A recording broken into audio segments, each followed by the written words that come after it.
নমস্কার, রনিতার রান্নাঘরে সবাইকে স্বাগত। নিরামিষ দিনে আমাদের তো সবার একটাই চিন্তা, কি রান্না হবে। সেই জন্য আমি আজ বানিয়ে ফেললাম পটল আলু সয়াবিনের নিরামিষ ডালনা। এইভাবে একবার বানিয়ে খেলে মাছ মাংস আর কথা ভুলে যেতে হবে। সবাই এই দিয়েই ভাত খাবে।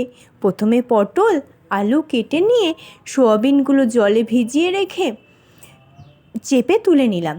তারপরে কড়াইতে তেল দিয়ে তেলটা ভালো করে গরম হয়ে গেলে পটল আলুটা লালচে করে ভাজা করে নামিয়ে নিয়ে ওই তেলের মধ্যেই সয়াবিনগুলো লালচে করে ভেজে নামিয়ে নিলাম।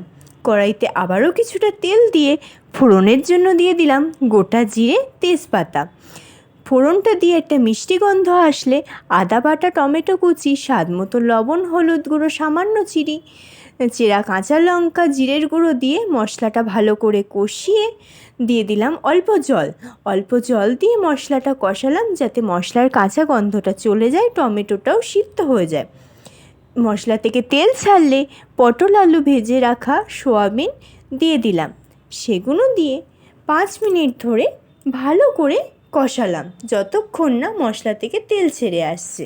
মশলা থেকে তেল ছেড়ে আসলে পরিমাণ মতো উষ্ণ গরম জল দিয়ে 10 মিনিট ঢাকনা চাপা দিয়ে রেখে দিলাম। 10 মিনিট পর ঢাকনা খুলে দিয়ে আবারও 5 মিনিট ফুটিয়ে ওপর থেকে ধনেপাতা কুচি, একটু কসুরি মেথি 2 হাত দিয়ে ঘষে নিয়ে আর একটু শাহি গরম মশলা ছড়িয়ে নামিয়ে নিলেই রেডি আজকের নিরামিষ পটল আলু সয়াবিনের ডালনা।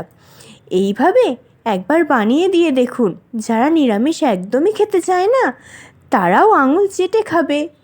নিরামিষ দিনে আর কোনো টেনশানই করতে হবে না কি রান্না হবে। এইভাবেই এক রান্নার রান্নার ভিডিওটা ভালো লাগলে লাইক, কমেন্ট, শেয়ার করে পাশে থাকবেন। ইউটিউব থেকে দেখলে পেজটি সাবস্ক্রাইব করে দেবেন। ভালো থাকবেন, সুস্থ থাকবেন। আবার আসবো পরের একটি রান্নার ভিডিও নিয়ে। ধন্যবাদ।